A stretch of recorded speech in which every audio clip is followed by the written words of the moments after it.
Chapter 14. Mistakes. Small mistakes could turn into disasters. Funny little mistakes could snowball so that while you were still smiling at the humor, you could find yourself looking at death. In the study, if you made a mistake, usually there was a way to rectify it, make it all right. If he fell on his bike and sprained a leg, he could wait for it to heal. If he forgot something at the store, he could find other food in the refrigerator. Now it was different and all so quick, all so incredibly quick. If you sprained a leg here, he might starve before he could get another around again. If he missed while he was hunting, or if the fish moved away, he might starve. If he got sick, really sick, so he couldn't move, he might starve. Mistakes. Early in the new time, he had learned the most important thing, the truly vital knowledge that drives all creatures in the forest. Food is all.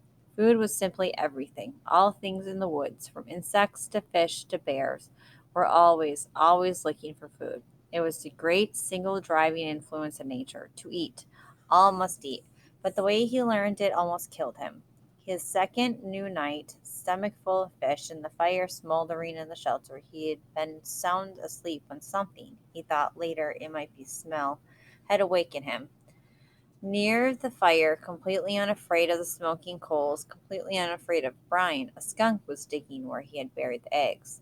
There was some sliver of a moon, and in the faint, pure light he could see the bushy tail, the white stripes down the back, and he had nearly smiled. He did not know how the skunk had found the eggs. Some smell, perhaps some tiny fragment of shell had left a smell, but it looked almost cute, its little head down and its little tail up as it dug, kicking the sand back. But those were his eggs, not the skunk's, and the half smile had been quickly replaced with fear that he would lose his food, and he had grabbed a handful of sand and thrown it at the skunk. Get out of here. He was going to say more, some silly human words, but in less than half a second the skunk had snapped its rear end up, curved the tail over, and sprayed Brian with a direct shot aimed at his head from less than 4 feet away. In the tiny confines of the shelter, the effect was devastating. The thick, sulphurous, rotten odor filled the small room, heavy, ugly, and stinking. The corrosive spray that hit his face seared into his lungs and eyes, blinding him. He screamed and threw himself sideways, taking the entire wall off the shelter, screamed and clawed out of the shelter, and ran to the shore of the lake, stumbling and tripping. He scrambled into the water and slammed his head back and forth, trying to wash his eyes, slashing at the water to clear his eyes. 100 funny cartoons he had seen about skunks. Cute cartoons about the smell of skunks, cartoons to laugh at and joke about. But when the spray hit, there was nothing funny about it. He was completely blind for almost 2 hours, a lifetime. He thought that he might be permanently blind, or at least impaired, and that would have been the end. As it was, the pain in his eyes lasted for days, bothered him after that for 2 weeks. The smell in the shelter, in his clothes, and his hair was still there now, almost a month and a half later, and he had nearly smiled. Mistakes. Food had to be productive. While he was in the lake, trying to clear his eyes, the skunk went ahead and dug up the rest of the turtle eggs and ate every one. Licked all the shells clean, and couldn't have cared less that Brian was thrashing around in the water like a dying carp. The skunk had found food and was taking it, and Brian was paying for a lesson. Protect food and have a good shelter. Not just a shelter to keep the wind and rain out, but a shelter to protect, a shelter to make him safe. The day after the skunk, he set about making a good place to live. The basic idea had been good, the place for a shelter was right, but he just hadn't gone far enough. He'd been lazy, but now he knew the second most important thing about nature, what drives nature. Food was first, but the work for the food went on and on. Nothing in nature was lazy. He had tried to make a shortcut and paid for it with his turtle eggs, which he had come to think like more than chicken eggs from the store. They had been fuller somehow, had more depth to them. He set about improving his shelter by tearing it down. From dead pines up the hill, he brought down heavier logs and fastened several of them across the opening, wedging them at the top and burying the bottoms in the sand. Then he wove long branches in through them to make a truly tight wall, and still not satisfied, he took even thinner branches and wove those into the first weave. When he was at last finished, he could not find a place to put his fists through, It all held together like a very stiff woven basket.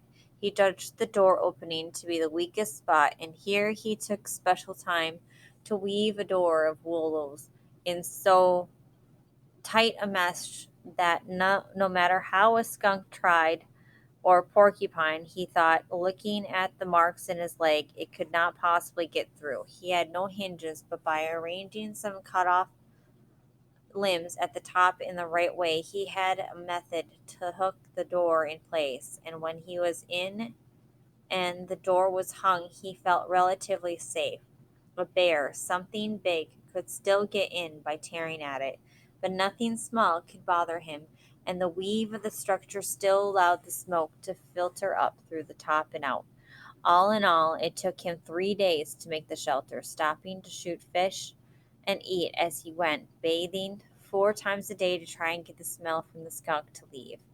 When his house was done, finally done right, he turned to the constant problem, food. It was all right to hunt and eat, or fish and eat, but what happened if he had to go a long time without food? What happened when the berries were gone and he got sick or hurt or thinking of the skunk laid up temporarily? He needed a way to store food, a place to store it, and he needed food to store. Mistakes. He tried to learn from the mistakes. He couldn't bury food again.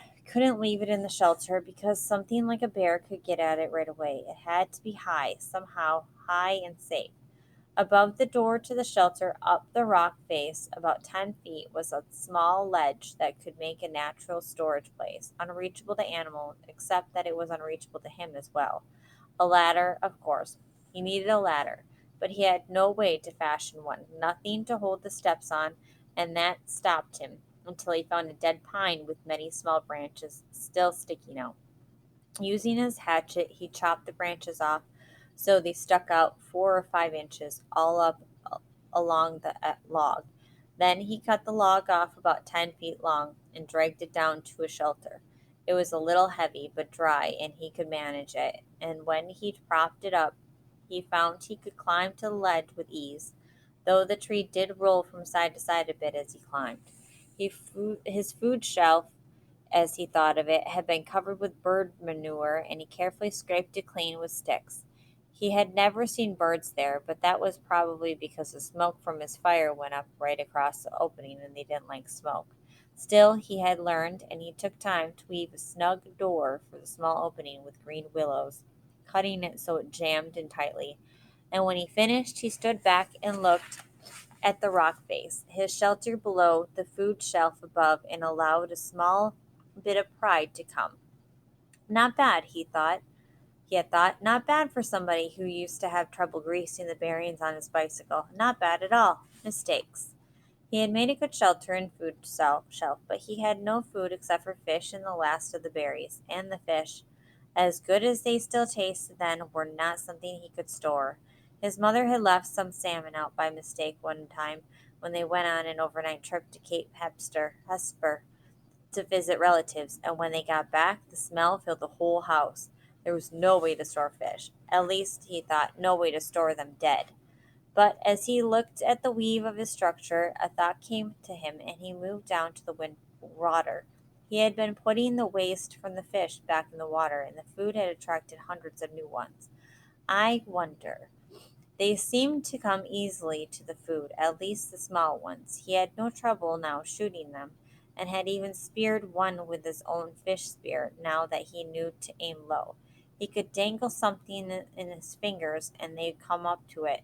It might be possible, he thought. It might just be possible to trap them. Make some kind of pond. To his right, at the base of the rock bluff, there were piles of smaller rocks that had fallen from the main chunks, splinters and hunks, from double fist size to some as large as his head. He spent an afternoon carrying rocks to the beach and making what amounted to a large pen for holding live fish. Two rock arms that stuck out 15 feet into the lake and curved together at the end. Where the arms came together, he left an opening about 2 feet across. Then he sat on the shore and waited. When he had first started dropping the rocks at the all the fish had darted away. but his fish trash pile of bones and skin and guts was in the pond area, and the prospect of food brought them back. Soon, under an hour, there were 30 or 40 small fish in the enclosure, and Brian made a gate by weaving small willows together into a fine mesh and closed them in. Fresh fish, he had yelled. I have fresh fish for sale. Storing live fish to eat later had been a major breakthrough, he thought. It wasn't just keeping them from starving, it was trying to think ahead. Of course, he didn't know then how sick he would get of fish.